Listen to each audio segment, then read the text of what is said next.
Donald Trump est élu président des États-Unis 4 ans après avoir échoué à sa réélection contre Joe Biden en 2020. L'ancien président américain et candidat du parti républicain est donc réélu. Aujourd'hui, dans cette vidéo, je vais donc vous présenter les résultats et les premières réactions ici depuis Washington DC où l'on se trouve cette semaine. On fera aussi un point juste après sur les élections au Sénat et à la Chambre des représentants. On en entend moins parler, mais c'est des élections absolument cruciales pour le Capitole qui se trouve donc juste derrière moi. Et on va commencer sans plus tarder avec déjà un petit rappel en une phrase, même si je pense que maintenant vous le savez, aux États-Unis, les Américains ne votent pas directement pour leur candidat. Ils votent plutôt pour des grands électeurs qui vont ensuite désigner le futur président. Et dans la quasi-totalité des États américains, le principe qui s'applique, c'est celui du winner takes all. Un candidat qui arrive en tête dans un État remporte tous les grands électeurs de cet État. Et il faut un total de 270 grands électeurs au moins pour être élu président des États-Unis. C'est ce qui est arrivé donc cette nuit avec Donald Trump qui est assuré de devenir le prochain président des États-Unis. Sachant qu'au moment où on tourne cette vidéo, il est 3 h du matin ici. On n'a pas encore tous les résultats dans leur intégralité,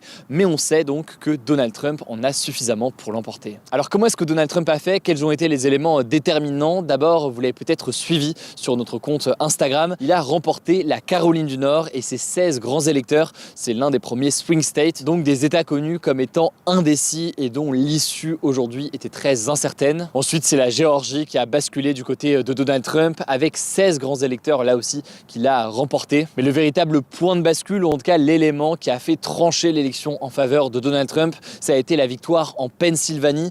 Là, c'est arrivé beaucoup plus tardivement, il y a environ 2 heures ici, mais c'est un État absolument crucial puisqu'il compte pour 19 grands électeurs et c'était l'un des États clés. On a vu ces dernières semaines Donald Trump ou encore Kamala Harris multiplier les déplacements là-bas pour tenter de l'emporter dans cet État. On avait eu l'occasion de le voir dans nos reportages qu'on a publiés sur cette chaîne YouTube des grands formats. À noter aussi, et c'est un élément symboliquement assez important, qu'au-delà de la question des grands électeurs, Donald Trump semble aussi avoir remporté le vote populaire, autrement dit le vote total des habitants. C'est ce qu'indiquent en tout cas plusieurs médias américains à 3 h du matin ici. Et c'est assez majeur puisque ce serait la première fois qu'un républicain gagne le vote populaire depuis l'ancien président George W. Bush en 2004 lorsqu'il avait battu son adversaire démocrate John Kerry. À titre d'exemple, à l'inverse, en 2016, lorsque Donald Trump avait été élu pour la première fois président des États-Unis, certes, il avait remporté plus de grands électeurs que Hillary Clinton, ce qui l'avait donc emmené à la Maison-Blanche, mais à l'époque, en 2016, il avait moins de votes des habitants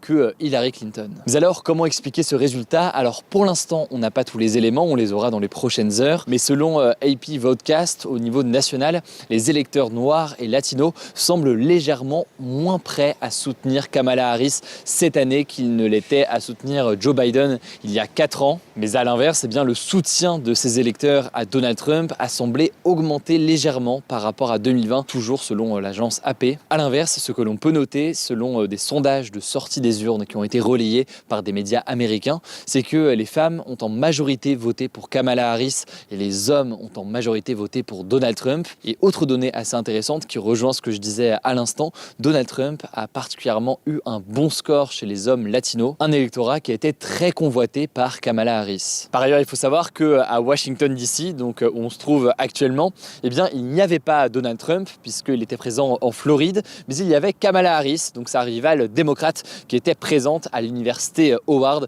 où l'on se trouvait et où elle a étudié lorsqu'elle était jeune. Or, vers 1 h du matin, là aussi on vous avait montré ça sur Instagram, il a été annoncé sur place que finalement, Kamala Harris ne prendrait pas la parole cette nuit et donc tous ses soutiens ont quitté les lieux. Pour tout vous dire, l'organisation a même arrêté de diffuser les résultats dans l'université où on se trouvait. Mais à l'inverse, Donald Trump a pris la parole ce soir vers 22 h 30 heure de Washington. Il a revendiqué sa victoire à une heure où quasiment seulement Fox News du côté des États-Unis avait confirmé et annoncé une victoire du candidat républicain. Il a remercié les Américains de l'avoir élu 47e président des États-Unis. Il a aussi décrit cette élection comme étant, je cite, le plus grand mouvement politique de ces derniers temps. Il a par ailleurs tenu à féliciter son colistier J.D. Vance, qui devient donc vice-président des États-Unis et qui va remplacer en quelque sorte Kamala Harris pour cette fonction. Ensuite, Donald Trump s'est félicité d'avoir repris le contrôle du Sénat. Et oui, parce que c'est un élément donc important,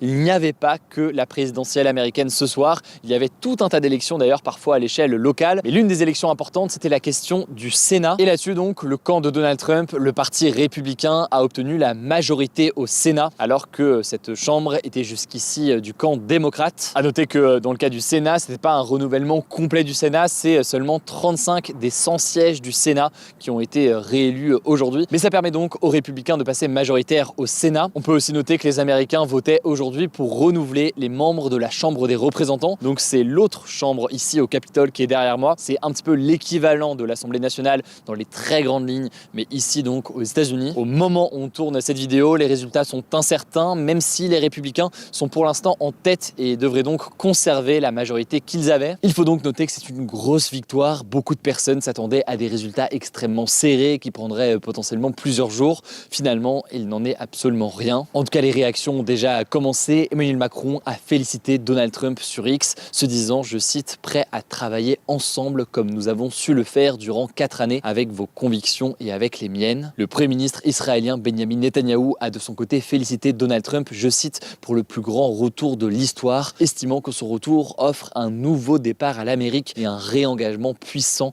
à la grande alliance entre Israël et l'Amérique. Enfin, le président ukrainien Volodymyr Zelensky a félicité Donald Trump pour, je cite, son impressionnante victoire, espérant que son élection aidera l'Ukraine à obtenir une paix juste. Et pas d'inquiétude là-dessus, on aura l'occasion de reparler de l'impact géopolitique mondial. Il y aura beaucoup de choses à dire. On va prendre le temps d'analyser tout cela dans les prochains jours dans nos différents formats, en commençant d'ailleurs par les actus du jour ce mercredi soir, que ce soit sur notre chaîne YouTube dédiée aux actus du jour ou encore en podcast audio.